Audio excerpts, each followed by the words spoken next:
was about to tell you something about before I came to Denmark. So before I came to Denmark, I had, when I was, how old was I? When I was 17, yeah, right after I finished my second high school, I joined this company that was selling kitchen utensils, and I've always been like this from even when I was young. I remember my dad would send us to go and sell milk when it was in overflow, because a lot of farmers in my father's area, they would become serious. They would become serious farmers when it was during the rain season, because then there's a lot of grass, then there's a lot of food that you can use to feed your cows and stuff like that. So milk was in excess to a point where the milking parlors were full. They could not take any more milk, and my father was always one of those that had a lot of extra milk. So every morning, at least 1 or 2 people had to go and sell 120 liters of milk, because that was in excess for him. And every time my dad would send me with anyone to go and sell that 120 liters of milk, we would literally sell off everything before even lunch break, or a little before time for us to go back home. How? It was your girl on the bench selling. It's because I've always had this in my mind. If I can help one person to get what they want, then they'll always give me something in return. And that's a very good nugget for you to pick. Again, it's not something you don't know. It's a reminder. You just think about the problem this way. Whenever you do something to help another person, they will give you back something in return. In this case, I made sure that whoever came to my mind would need milk, either for their children, for whatever. I went to them and I told them, we have this and this and this. You can come and purchase, and I have a lot. Tomorrow, if you miss out for today, come tomorrow and stuff like that. And people would always come, because I knew how to tap into their needs, and I knew when to meet them, where to meet them, and how to meet them. And those are some of the things that we need to know as people who are productive. Because if you're going to be productive in any way, what's the point of having so much merchandise that you cannot sell? You have to be able to sell what it is that you have for other people. And one thing that you should actually have as a strength to push you to selling is this. If you don't go out and sell it to someone, you're depriving something of something that they were going to benefit from. So it's actually very selfish for you not to sell to someone who walks into either your shop, who walks into your milk parlor, who walks into wherever you are where you have merchandise that you can actually sell to people. So it's very selfish for you not to come out and share what it is you have with other people, so that they can also give you the money that you need. So it's more give and take relationships that we should think about with everybody whenever we are standing in a situation where we have the opportunity to sell. So now, having listened to who I was, I'm not done actually with that story. So my dad found out, because my dad was a tycoon in his city. When he found out, his friend asked him, I saw your little girl selling knives in the city. That's kind of embarrassing that she has to go selling them to people who are driving cars, people on the street. She's literally like a street vendor. My dad did for me. Found me. Took every kitchen utensil that I had to sell. Drove me to the office where we were, to the distribution center, signed me off for that work, and sent me far away to where I had to take care of my niece for at least 7 months, so that I could forget about being an entrepreneur. Nobody can bring down light, no matter what anybody can do. If there's a speck of light in a room, it will always overshadow any darkness. Light can never be hidden. So if you are actually cut out to do something, listen and listen good here. Listen and listen good. Your light can never be dimmed. Your light can never be dimmed. No matter what people try, to do, they can never dim your light. Why? Because when you're called to do something, if it's just your calling, no matter how small steps you take, people will notice. People will see your light shine. That flicker of your light, don't let it die. Because the moment you do that, you start walking into people's footsteps. And when you start walking into people's footsteps, it becomes dangerous. Because then, everybody will push you left, right, center, and you'll be thinking everybody's stupid. But actually, the only stupid person in this situation is you who allows your own light to be dimmed so you can make everybody's light shine. Get me? Do not dim your light for the sake of making other people happy. Your light is as equally important as the light of the other person that you're trying to bring out strong.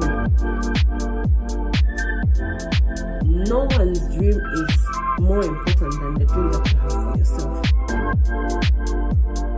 So, if you ever thought, no, this has gone down and now I can't do anything because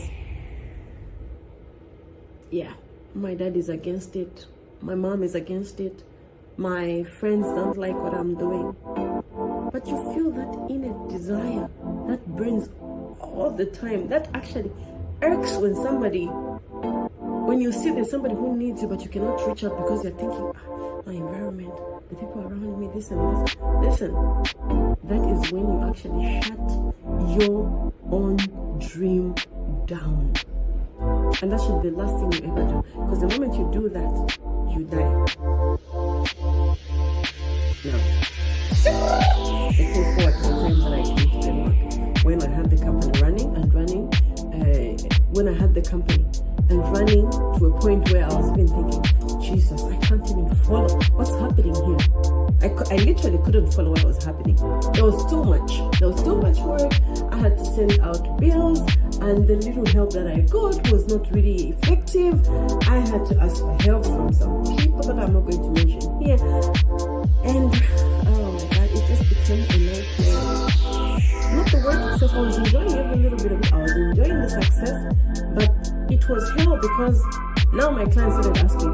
The last time I got a bill was like 2 months ago, and now we need to do this, and we need this, and we need this. I couldn't pace up with where they were. I needed to have a little more knowledge of what is called delegation or collaborating with another cleaning company that could help me with some of the things that I was fighting with. Sometimes when you run too fast, you make a lot of mistakes, especially when you don't get help from people who've actually been in the same industry for a long time. That's why I decided in my second remake of the same business, the cleaning company, I decided I'm going to do this after the mistakes that I made. So if you are there thinking all is lost after what you did and you lost money and maybe somebody came and cheated you out of it, that is just part of the journey of learning. That's just part of it all. Because at the end of the day,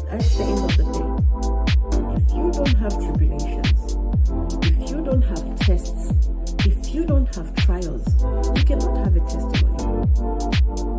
There's no way you're going to talk about anything if there's nothing to talk about. If there's been smoke sailing, everybody else can talk about it. But I'm going to tell you one truth. If you have to be fruitful, and if you have to live to your greatness, people will talk. You will talk yourself down. You will think you are great. You will think you are nothing. You will literally lose yourself sometimes. You will lose track of time. There's a lot of things that you will not even be able to see. Even in your own shadow, it will be difficult for you to see where you're coming from. It will be difficult for you to see even your own shadow. When things are running up to here, when pressure is literally making a fog in your brain, time will come. But listen, at the end of the day, if and only if you understand that no man is an island, then you will delegate, you will collaborate, and you're going to ask support from people who can help you. Because when you try to stand as one-man island,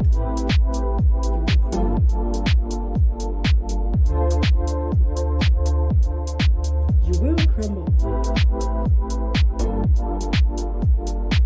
I did, and I know a lot of other people around me who have been in businesses, different businesses than mine. They have done the same because they thought, I am great, I'm the only one who can do it the way I want it to be done. You can't take all your clients in one bite. You can't service a million people if you're going to work alone. So, literally, if you choose, that's one other lesson that I'm bringing to the table. If you choose to grow big, learn to delegate your work or collaborate with people who can help you to do some of the things that you have to do. Nowadays, collaborations can even involve AI. Nowadays, collaborations can be with different companies, celebrities, and all those things. We have a lot of things that we can collaborate with other people. And when you do that, you find out that actually some of the people that you collaborate with or people you delegate this work to, they have the capacity to see things that you can't see when they are about to attack you. And they will warn you about these things. That means you stay vigilant, you will stay actually with open eyes to everything that is happening around you because you've been warned, you've been forewarned. Because to be forewarned is to be forearmed. If you can't see anything coming, nobody is looking out for you, it's easy for any enemy to come from anywhere and attack you. So collaboration and delegation, I stand 100% for those things. If you have to be massively productive, and if you have to be fruitful in whatever it is you're doing, if you want to grow whatever it is you are growing in your industry as an entrepreneur, as a mom or whatever, delegate some of the roles, because then you will 100% be able to get to doing what you want. Sometimes when I'm working hard and I cannot find my sense, my brain, I ask my children, can you please go and pick up your sister? Please pick up your younger brother. It's not that I'm a bad mom. Sometimes when you cannot do much, delegate the work to other people, but make sure that it's people that you trust. You just can't put somebody who's unreliable. You just can't put anybody just because you need that help. No, you have to use a bit of wisdom. Save the delegation. Save the persons you're going to collaborate with, because others, they might just take advantage of your situation and use it against you. So, the thing that I'm trying to encourage you at this very point is, remember, when you start delegating work to other people, it's not a sign of weakness. It's actually utmost strength, a betrayal of strength, and also inner confidence that says, I can trust this person, and if this goes wrong, I don't really have to worry about it because I know I can always, it's your dream. No matter what anybody comes to do when you delegate your work to them, they will not do it as you would. So you'll always be the first choice that people come to. You might lose some clients because you delegated some of that work, yes, but listen, they'll come back to you.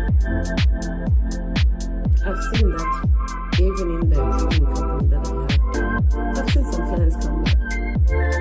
The only time that maybe they would not come back is because maybe they've employed their own children to do the cleaning. But even then they go, once in a while, can you please come and do the whole big general cleaning? Because our children are not capable of really going all the way in.